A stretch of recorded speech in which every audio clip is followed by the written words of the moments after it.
함께 읽은 하나님의 말씀, 이 본문 말씀 가지고 택한 자의 지팡이란 주야에 함께 은혜를 나누고자 합니다.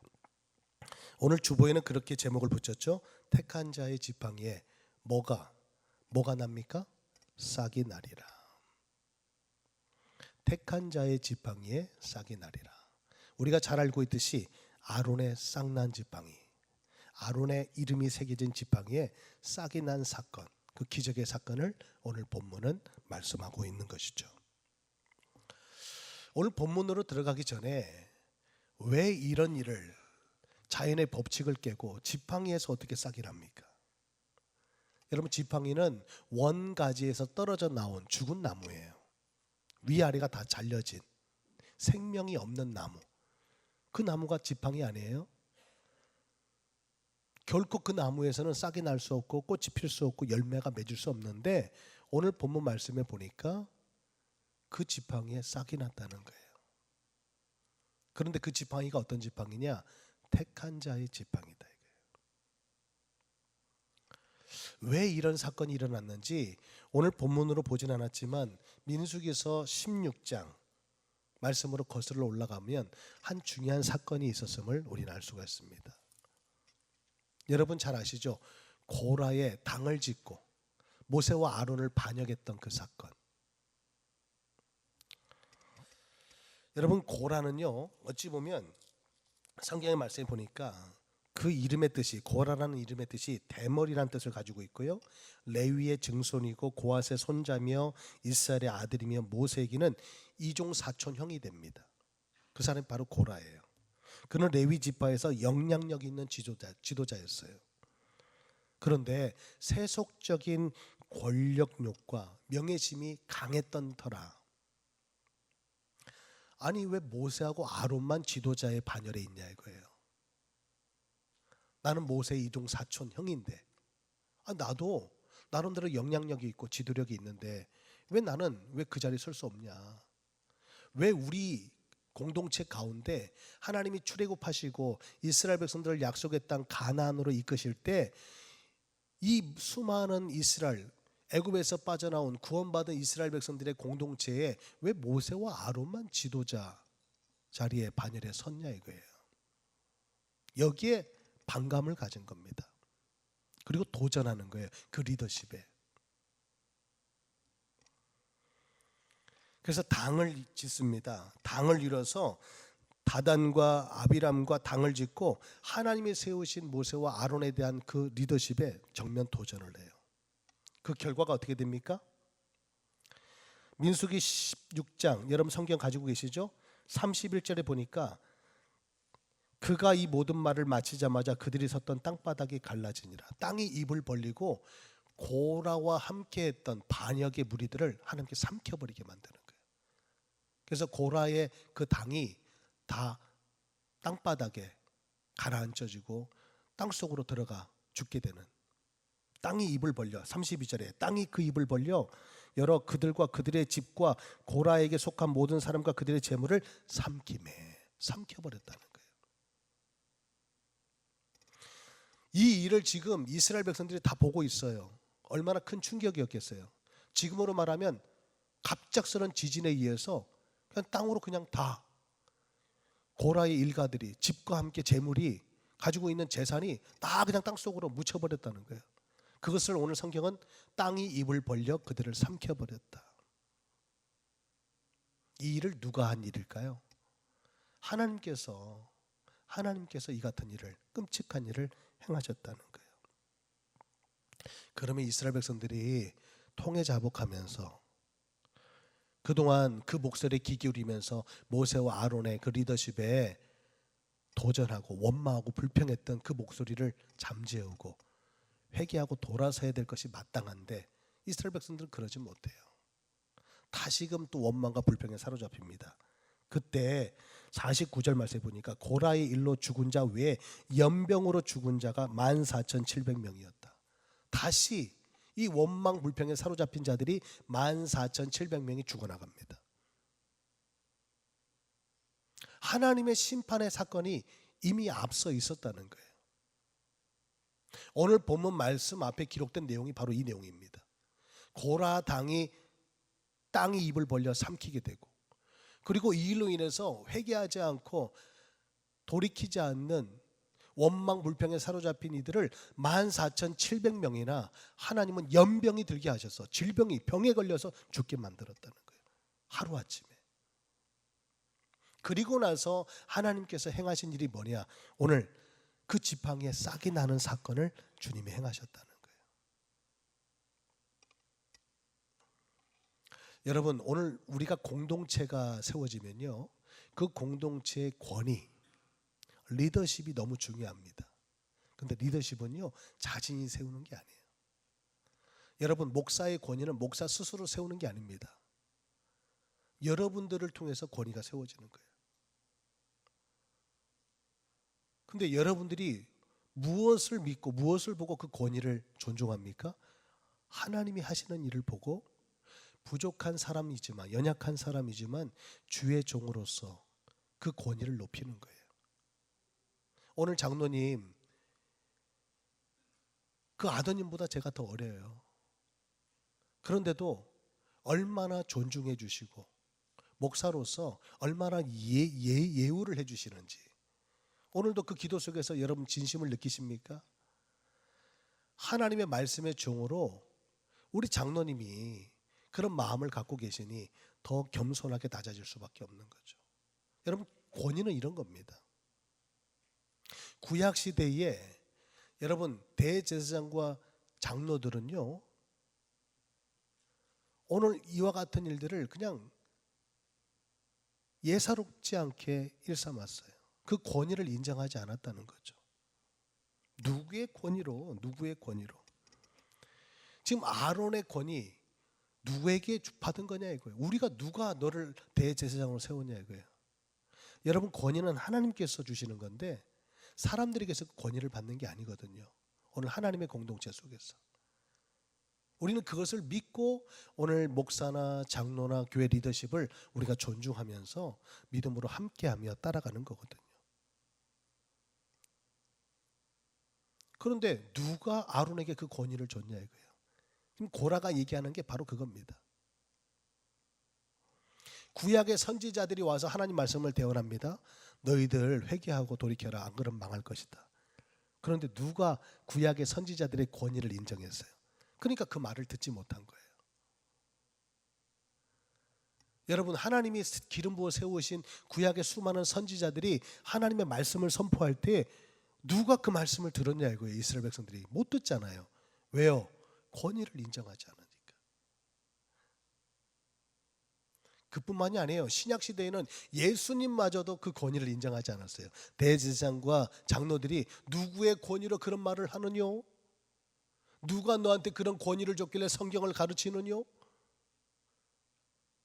예수님에게도 대제사장과 장로들은 이렇게 정면 도전했다니까요.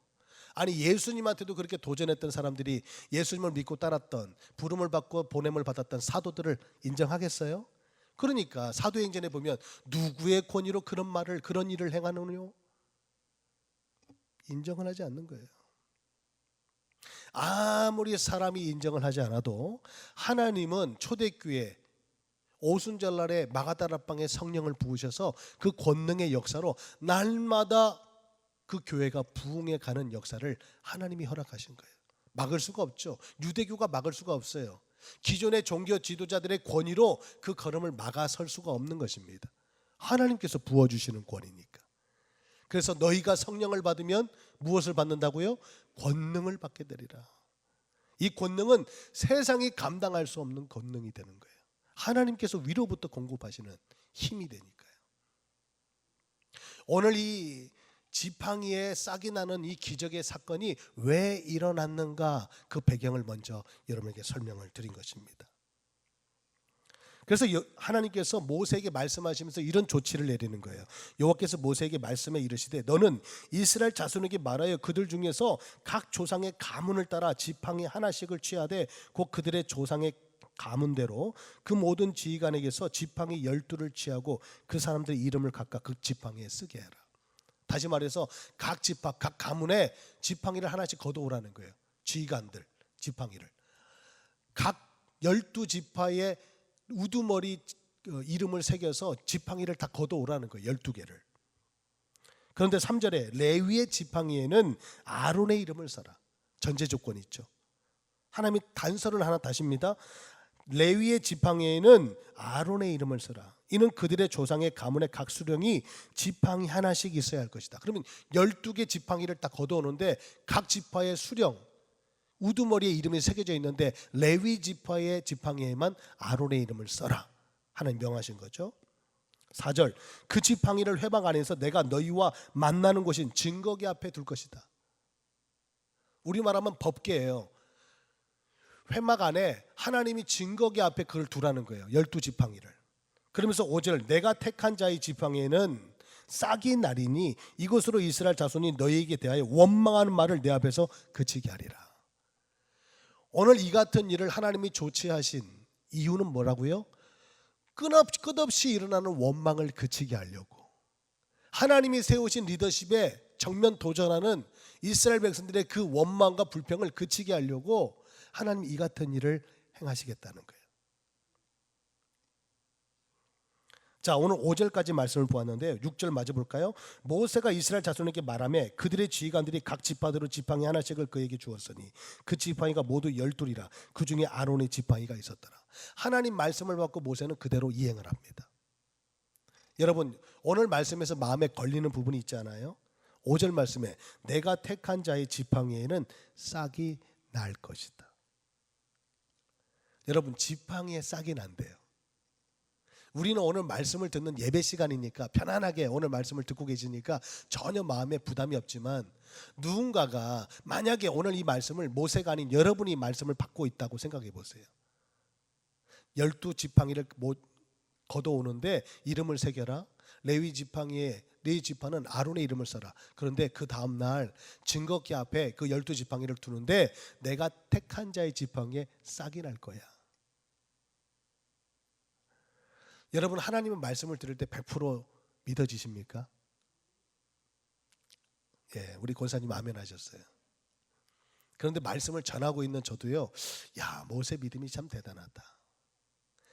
아니, 지팡이에 싹이 난다는데, 예? 우리는 성경을 다 보고 있고 알고 있으니까 그 다음 장면 보니까 싹이 났잖아요.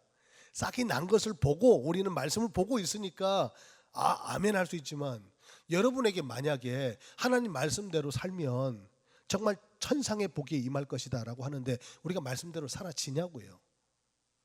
여러분, 감사 위에 감사를 더하면 은혜 위에 은혜가 임한다는데 우리가 감사가 많아요? 불평이 많아요? 예? 여러분, 두세 사람이 모이면요, 다 각자 생각이 다르거든요. 그럼 얘기를 가만히 들어보세요. 좋은 얘기가 많아요? 나쁜 얘기가 많아요? 나쁜 얘기가 많은 거예요. 어쩔 수 없어요. 우리 믿음의 공동체 안에도요, 함께 모여서 얘기해 보세요. 여러분, 감사거리가 많아요? 불평거리가 많아요? 구약 시대에 이스라엘 백성들과 우리가 다를 바가 없어요. 우리는 죄를 짓지 않고 싶은데 죄를 짓고 있고요, 원망하고 싶지 않은데 원망한다니까요. 가만히 내버려 두면 인간은 죄성이 있어서 죄를 지어버릴 수밖에 없어요. 하나님 말씀이 믿어진다고요? 100% 믿어진다고요? 그럼 여러분, 말씀대로 살 수밖에 없어요. 정말 세상의 정욕과 욕심을 다 내려놓고 오늘 이 땅을 밟고 살아가지만 영원한 하나님의 나라에 소망을 두면서 꿈꾸면서 정말 하나님의 말씀대로만 살 수 있어요. 그런데 우리가 믿음이 연약하고 육신이 연약해서 말씀은 말씀이고 내 삶은 삶일 때가 얼마나 많냐 이거예요. 그래서 믿음 따로 행동 따로. 여러분, 아닙니까? 우리 입술로는 늘 믿음이 있다고 고백하지만 정작 우리의 삶을 보면 믿음을 따라가지 못할 때가 많잖아요. 그래서 믿음 따로 행동 따로.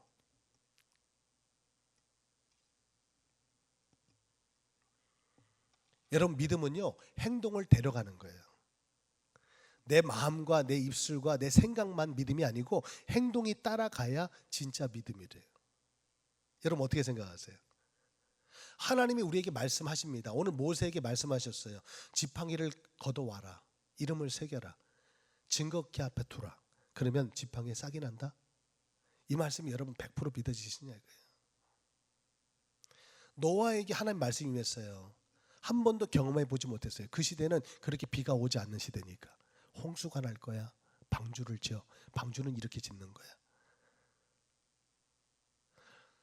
노아 시대와 인자의 때가 같대요. 마지막 때 주님이 재림하시면 세상이 심판 앞에 서게 되는데, 우리는 그 심판의 때 마지막 말세 지마를 살아가고 있는데도 하나님의 말씀에 도무지 반응하지 않는다. 노아 시대의 방주만이 살 길인 것을 우리가 잘 알고 있었어요. 그런데 어찌해서 많은 사람들이, 믿음이 있다고 말했던 많은 사람들이 있었을 거라고 생각해요. 그런데 어찌해서 노아 일가족만 구원을 받았냐 이거예요. 믿음이 있다고 생각해요.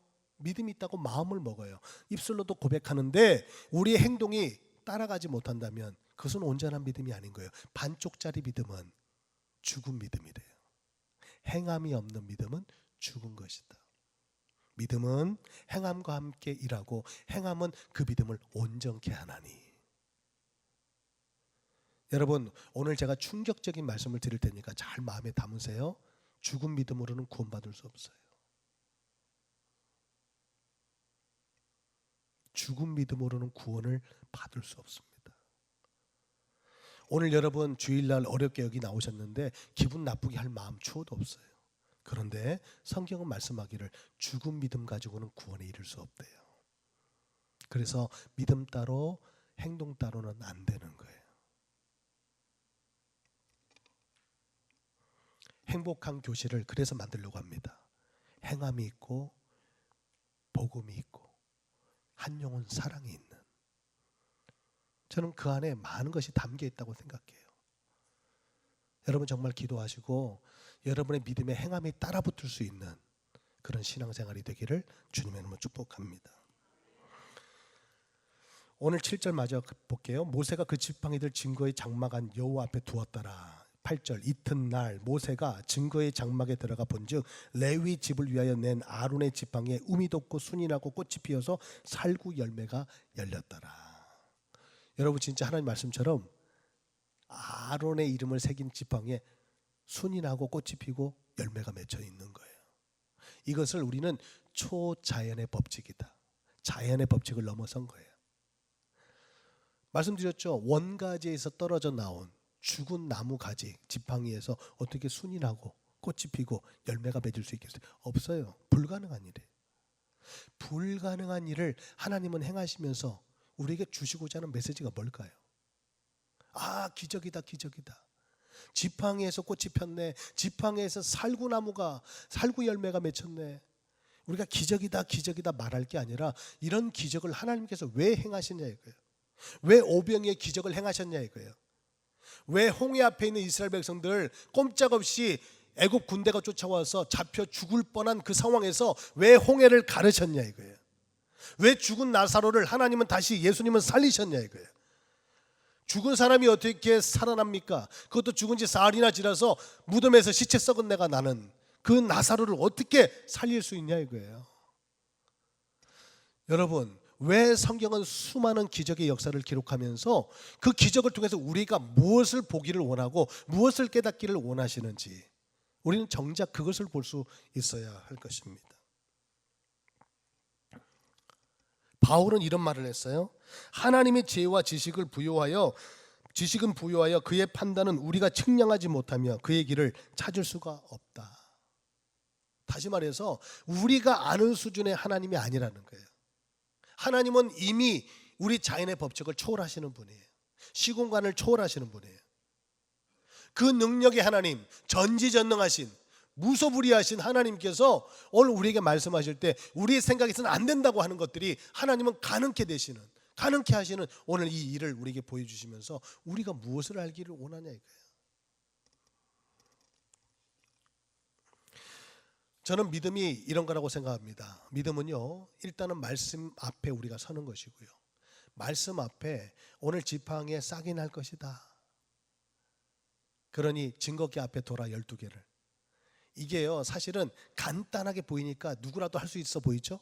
그런데 하나님 말씀이 녹록치 않아요. 여러분 말씀대로 순종하며 산다는 게 쉬운 일이 아니에요. 그런데 언제나 하나님의 역사는 그 말씀을 따라가는 순종의 걸음 가운데 역사하셨다는 거예요.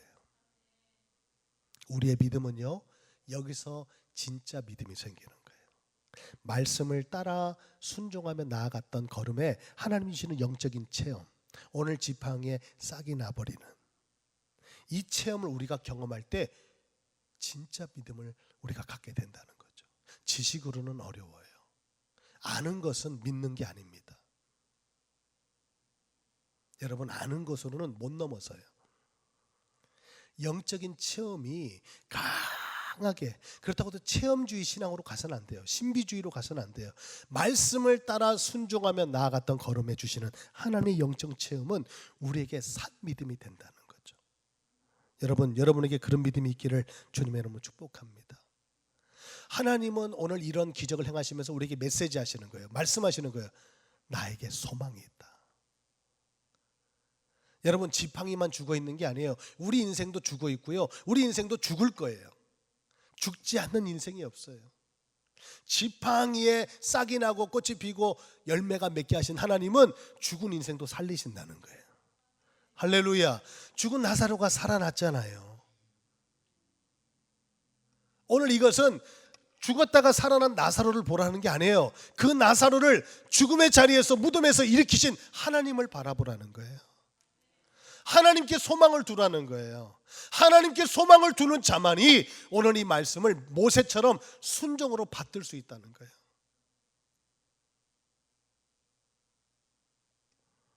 사람은 다 죽는다니까요. 여러분, 죽는 우리 인생에 소망을 두면요, 결국은 절망입니다. 그런데 죽음에도 생명을 불어넣어서 지팡이에도 싹이 나고 꽃이 피고 열매가 맺게 하시는 하나님께 소망을 두는 자는 여러분, 영원한 생명이 주어질 뿐만 아니라 영원한 기쁨과 영원한 소망이 여러분의 것이 될 줄 믿습니다.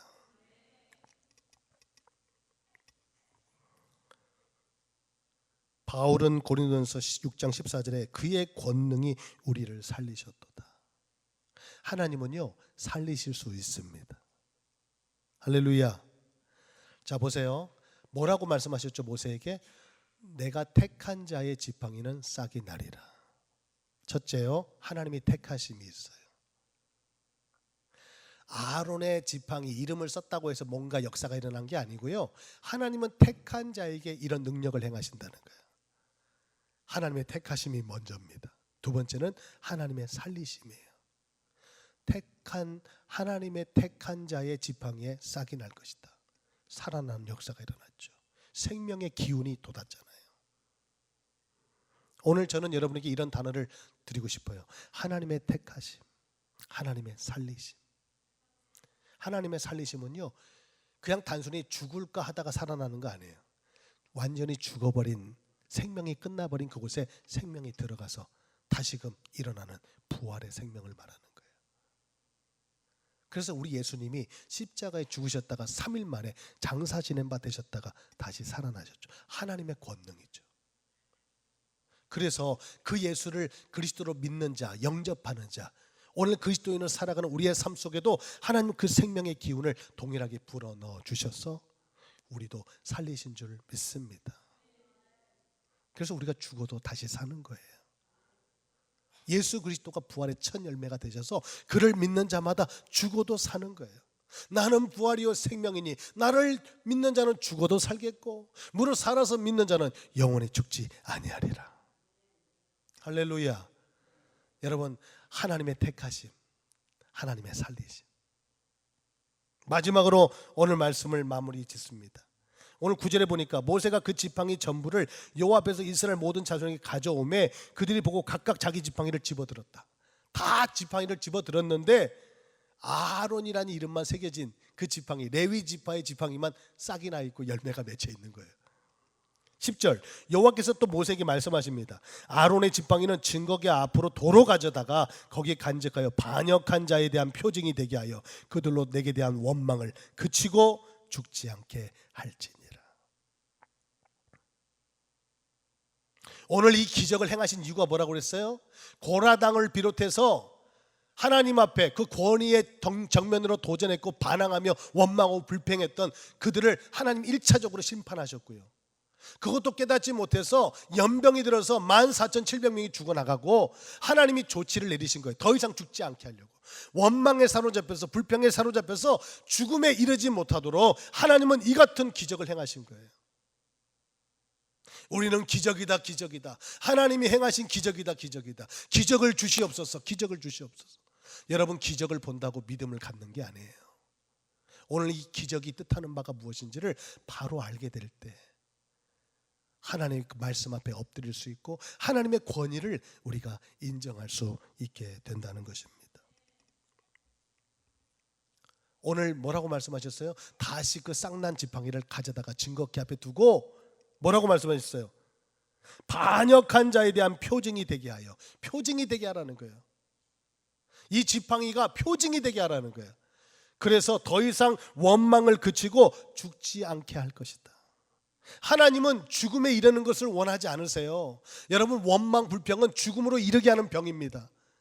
믿음의 공동체 안에 있어도, 하나님을 믿는 공동체 안에 있어도 원망과 불평에 사로잡혀 있다면 여러분은 스스로 죽는 거예요. 그리고 남을 죽이는 거예요. 죽음에 이르는 병이 원망인 것을 여러분 꼭 기억하셔야 돼요. 하나님은 그러기를 원하지 않는다는 거예요. 그래서 오늘 아론의 쌍난 지팡이의 표적을 표징으로 주셨다는 거예요. 저는 이것을 이렇게 말씀드리고 싶어요. 하나님의 보이십니다. 하나님이 택하셨어요. 하나님이 살리셨어요. 하나님이 보이셨어요. 그러면 우리는 이 말씀을 통해서 무엇을 갖는 겁니까? 바로 그것이 믿음인 거예요. 여러분, 믿음은요, 말씀 아래 거하는 겁니다. 내 생각이 있어요. 내 계획이 있어요. 내 경험이 없지 않아요. 그런데 그 말씀 안으로 들어가는 것이 믿음인 줄 믿습니다. 왜요? 하나님을 하나님으로 인정하기 때문에, 하나님을 하나님으로 신뢰하기 때문에. 그런데 그 믿음이 없을 때 하나님은 오늘 지팡이에게 싹이 나고 꽃이 피고 열매를 맺게 하시면서까지 우리에게 무엇을 주시려고? 원망이 그치고 불평이 그치고 그 믿음으로 다시금 새 출발하도록 하나님은 이 같은 역사를 행하셨다. 저는 오늘 이 말씀을 준비하면서 우리 교회가 너무 행복해요. 너무 사랑이 넘치고 은혜와 감사가 넘치는데, 사단은요, 이 교회가 지금 성장하고 부흥하고 하나 되어져 가는 이 교회를 어떻게든지 흔들려서 무너지도록 원망 불평거리를 가져다 줍니다. 여러분, 여러분의 마음 가운데 혹시나 조그마한 원망거리가 있다면 오늘 이 밤에, 오늘 이 시간에, 이 예배 가운데 다 버리고 돌아가시길 축복합니다. 그 원망과 불평이 사라지는 여러분 솔루션은 하나예요. 모든 것이 하나님의 은혜인 것을 아는 거예요. 은혜라는 게 뭐예요? 받을 자격이 없는 우리에게 주어진 하나님의 자비죠. 여러분, 내가 장로가 된 것도, 내가 목사가 된 것도, 내가 권사가 된 것도 하나님의 은혜 아닌가요? 우리가 공로가 있고 자격이 있어서입니까? 아니에요. 그렇게 겸손해질 때 우리 모든 성도님들은, 공동체는 기름 부어 세움받은 장로님과 목사와 권사들을 또 존중하면서 서로 협력하면서 아름다운 공동체를 믿음으로 세워갈 때 하나님은 이 교회를 통해서 놀라운 일을 행하시게 될 줄 믿습니다. 여러분, 한번 기억하세요. 하나님이 택하셨다. 하나님이 살리셨다. 하나님이 보이셨다. 오늘 이 응답 앞에, 이 말씀 앞에 참된 믿음을 가지고 돌아가는 저와 여러분 되시길 주님의 축복합니다.